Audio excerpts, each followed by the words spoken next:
All right, doctors, thank you for joining us. We have talked about finding your niche. We've talked about validating your offer. We've talked about how to price your offer.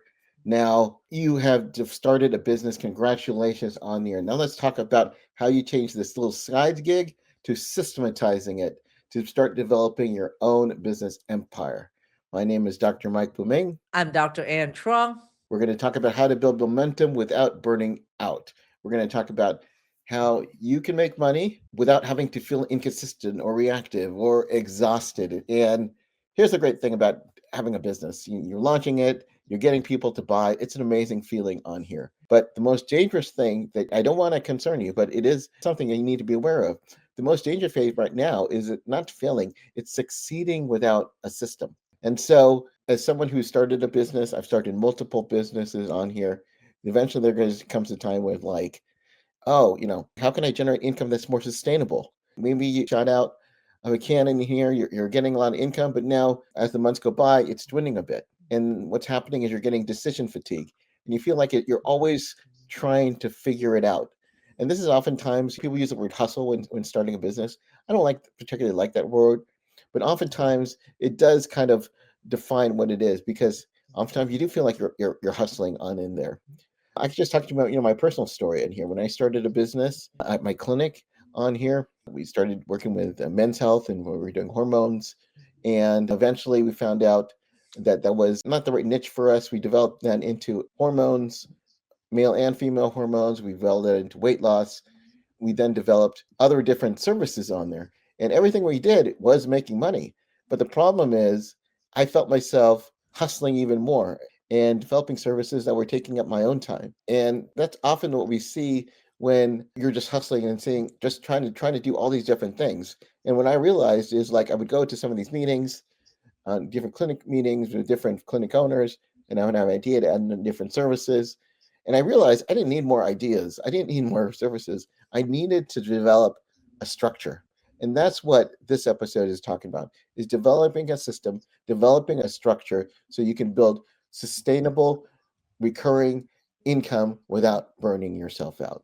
Absolutely. And I actually burned myself out because I didn't have a system. When I first went to cash, we were always hustling to try to get new patient in. We didn't have a system, like a way to attract patient into the office because at that time I wasn't producing any type videos or anything at all. And we weren't even doing ads at that time. And we weren't systemizing our packages and delivery. We would just like get the patient in and then do the treatment. And so for a while, I felt like I was just going around in circle like this and always trying to get new patients in until I figure out a system that we can offer. But to offer that system, you have to really like narrow down a service that you want to concentrate on to refine like a service that you do over and over again so that way you don't confuse the staff, you don't confuse yourself even. And when we narrowed that down to ED, it was much simpler. So before, when I went to cash, I was doing pain, I was doing aesthetic, I was doing ED, I was also doing hormones, and I was also treating female menopause. So there's a lot of services that spread us thin, and it also was very costly. But when we went all in on just doing men's sexual health, then we were able to create a system where like the receptionist knows what she needs to do, the MA know what she needs to do, our marketing effort is focusing on just the sexual health and bringing patient in for the sexual health. But once they're in, then you can also offer them other services as well. It's almost like systemize your process and be known for one thing, kind of like Starbucks, right? Starbucks is known for coffee, but when you go to the place to get coffee, you see that Starbucks also offer salads and sandwiches and breakfast items. But the system will prevent you from burning out and it can be replicated over and over again. And how we systemize is that we create a checklist for everyone for each scenario. So that way all the steps are being followed and implemented. It has to make sense on it. For us, for like, I'll use this for my practice. We focus on three things: hormones, weight loss, and aesthetics. Usually we bring in the patients because they wanted to lose weight. It's a big niche. I mean, actually, I don't even call it weight loss a niche. It's an industry. But a lot of people suffer. There's a lot of overweight, a lot of obesity in this country. So we're bringing in a lot of patients. Then they're helping them lose weight, or maybe they'll get stuck on it. And then we talk about, oh, well, maybe it has to do with your hormones. And we have found a certain demographic of people, notably middle-aged, older females, were having weight issues, but it was also hormone related. So then we got them to look into hormones. And then once they look better, they feel better, then they started looking into aesthetics, and we offered different services that catered to that. So it all kind of meshed out. What I was doing was developing a system. And then we had other services that didn't really fit into it. I mean, we did everything from hair loss for men, we did disability physicals, we did DOT physicals, and it didn't really match what we wanted to do in our practice. And although it was making good money for our clinic, it just didn't, we were just not, it didn't fill into the system that we wanted to do. We wanted to focus on the one patient that was coming in, what was kind of like the next step, what was the next step on it. And so when you're developing a system, what you're developing is a repeatable process. When you're doing different offers on it, and we talked about the importance of offers, it's usually a one-time effort. We wanted to turn that offer into a system to develop this repeatable process, because when you have a repeatable process, what you're developing is freedom. Absolutely. So to have a system, it's a simple framework. There's three core components to the system. Number one is the intake, where you set clear expectations to your staff. That these are the things that you're doing. This is your role. This is the checklist that you follow. And then train the staff on what the step they need to do. We have literally a checklist that they have to check every time on every patient. And then the second part is delivery. Delivery is kind of like the steps that you deliver the same service for every patient, and it is repeatable. So like when we have an ED patient, and we make sure that they get all their supplements, all the equipment that they need when they check out, all the payment ratify, and then the MA has her set steps that she does as well before I see the patient. And it worked out very, very, very, very well and simple, and actually very efficient as well. So everybody knows their role and what they're supposed to do with the patient. There's nothing new that is added in there. And then stage three is follow up, meaning follow up on how the patient is doing, and follow up on like phone call, and how you follow up with the patient, their progress. So that way, when you do a really good follow up, patient feel appreciated, then you can increase retention and also referral as well. And I can't tell you how important retention and referrals are. It can literally about 25 to 30% of your business on just retention and referral. I mean, how good would it be if you have that patient stay with you for a long time? Because when you have a patient, they stay in your practice for a long time, then you don't have to hustle so much in trying to get new patients to come in. And that patient's already had your services already, it's already loyal to you and your brand. And when you have a patient, you want to make sure that you spend the time and the effort in retaining that patient, so that way they come back or stay in your practice. So when you systemize it, it works once, you document it, and then it just rinse and repeat, rinse and repeat. And we started doing that system in like 2021, and we haven't looked back yet. And of course, we always go back and tweak the steps here and there, but everybody knows their lane that they stay in and what they need to do. And what's beautiful, so Mike, is that my staff does most of the stuff, and they do the treatment without me being in the office at all. I'm only in the office when I actually have to do the actual procedure itself. But the follow up and everything, the staff does all of that. So you want to talk about when to automate? Yeah, so like you said, you develop it once, very similar to what we learned in medical school. See one, do one, teach one on here. But that's when you start developing a process. That's when you develop a process. And it's going to take you some time on here. You might find that when you're creating that checklist, that the first iteration that you're doing it, you're missing some things. You might get some complaints on it, but you just try to do it again, better and better and better. And this is where you need to have not only feedback from the patients or your clients, you need to have patients for feedback from the staff.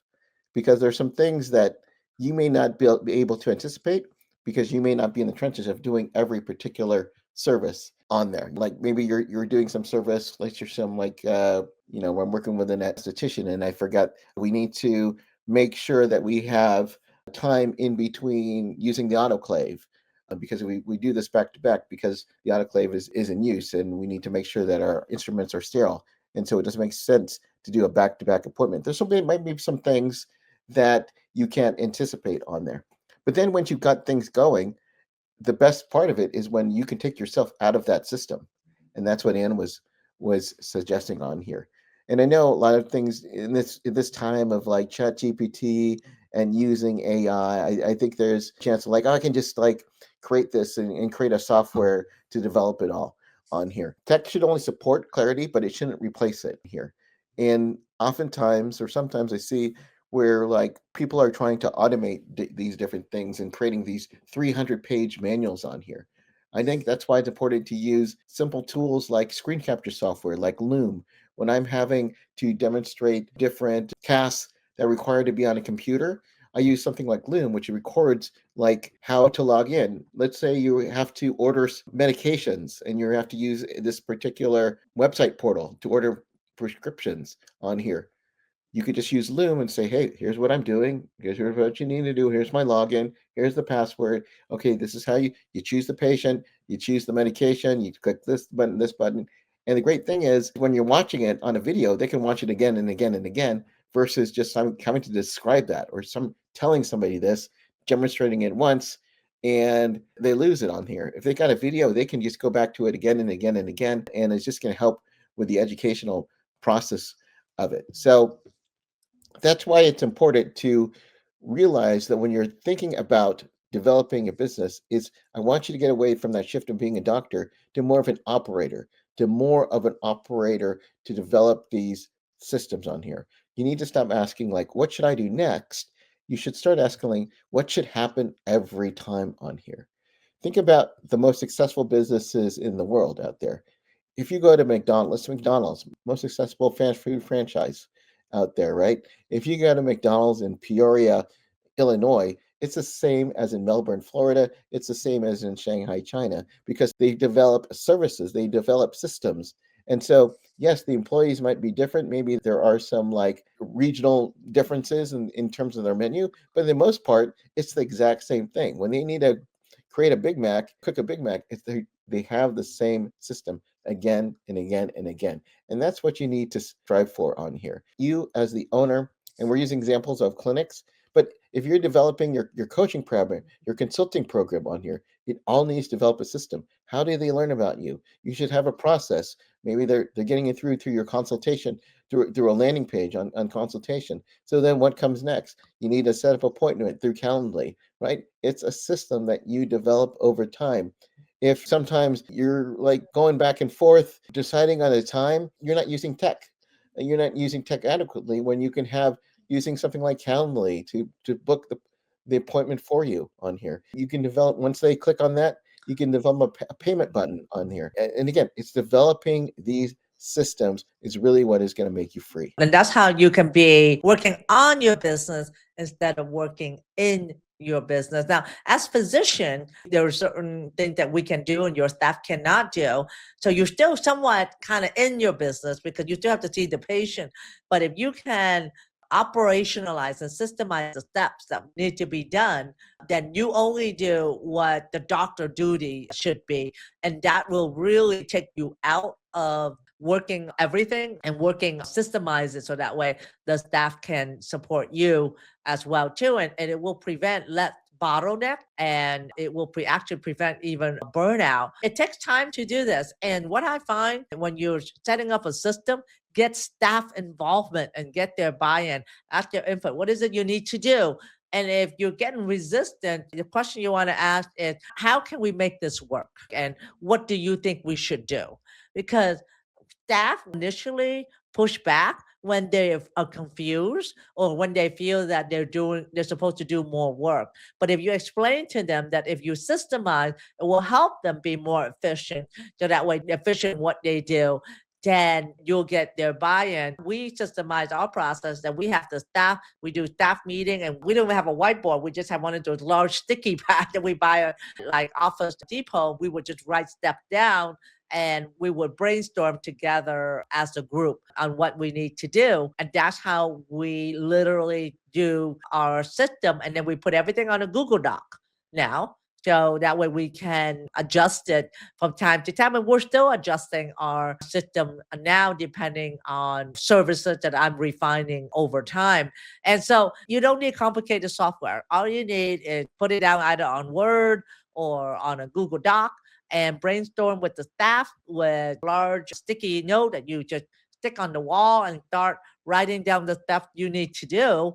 And you'll be surprised that once you get that, you'll get their buy-in, you'll get their input, and you got a process going. And that's how you're able to survive for growth. The system is set to really focus and delivery of the service. So it's not marketing or automation, it's really delivery, consistent delivery every time, and also focusing on efficiency of the staff and also clarity as well. I can't tell you how many times my staff will say, oh, this is what we need to do, this is the stuff we need to do, and I'm like, oh yeah, you're right. I'm the one sometimes that forgets the stuff that we need to implement as well too. So the primary takeaway is that system create freedom. And I have seen that from having had no system to chaos and now to really freedom to allow me to do only my part that I can do and my staff support me the rest of the time. Yeah. So just for some final thoughts on here is that's just the goal, is to build that system. The system is going to give you freedom. You're not going to get it right the first time, the second time, the third time on here.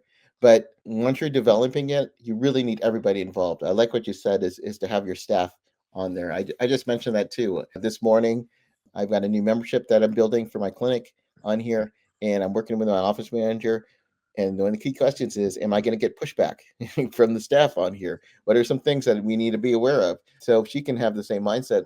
And then when we have our meeting, we can anticipate what we think will be the pushback on here. And we really want to focus that way. It can be a win-win for the entire company on here. So again, getting that feedback from your employees, if you have some, is going to be vital to making this work. All right. So any final thoughts on systemization of a business? I was, to tell you honestly, when I heard about system, I was a little afraid because I didn't really know how to do it. But once I started learning how to do it, and one of the books that I like was, oh boy, I forgot the name of it, but I talk about EOS. You remember that by Yeah, Traction by Gino? Gino Yep, Traction by that Gino Wickman. Yeah. traction. Yep. We'll actually put that link to Amazon. You can get that. It was one of my first system book that I read about EOS.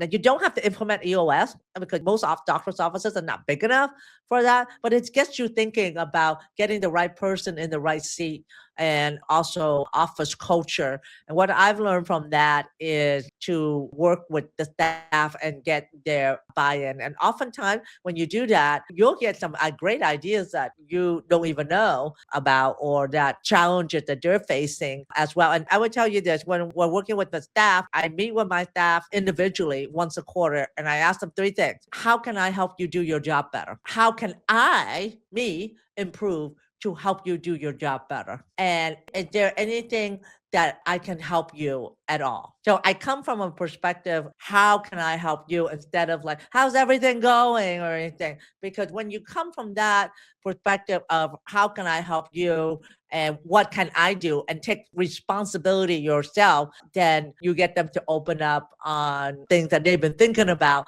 So that way they don't feel intimidated to tell you what their issues are. And I do that once a quarter with each of my employees. But I only have, my business is lean and mean. I'm only there 2.5 days a week. I have 2 in-office employees, but I have 6 online employees more. So my office is lean and I keep it that way and I take care of them. I take care of them to ensure that they get everything they need. And believe it or not, when you ask them that question, you'll be surprised at what they say. So that's what I want to end with. And so you want to kind of summarize what we did in the last 4 sessions? Yeah. So hopefully you followed us through the whole series on here. So if, again, the first session, we talked about finding your niche.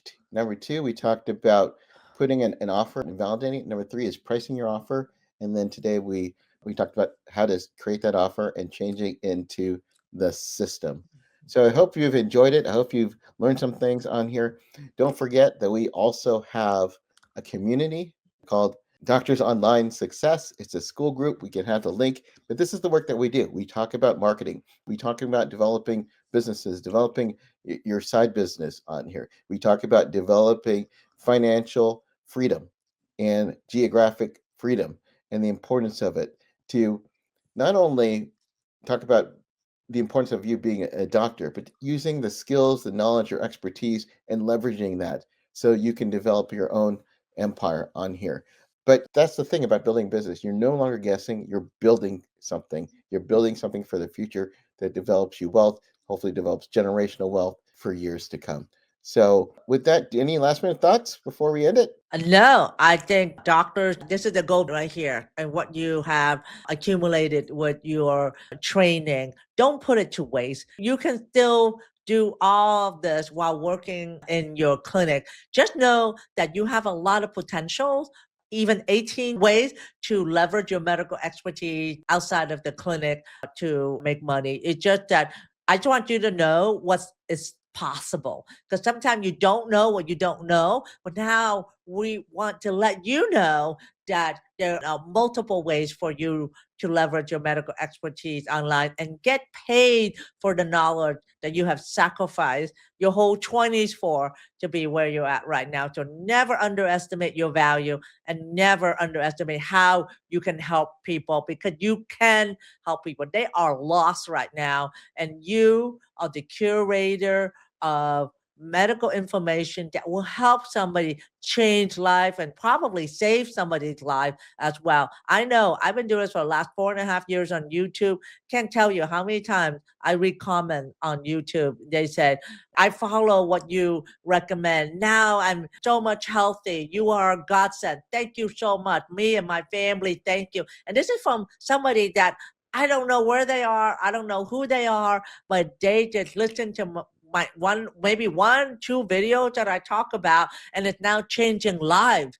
Now, that's just one comment that I read. I don't read all the comments, but when I do read that, it makes me more passionate about talking about having doctors create content on YouTube, because YouTube, your content live forever, because you can really help people and you can really help save lives. And I just want to yell on top of the mountain, say, the doctors, you have choices. You don't have to accept the status quo, and that you have leverage that is right here. All you need to do is take action, and we're here to help you move forward and taking those action into reality. Remember, you're not just a doctor, you're also a doctor boss.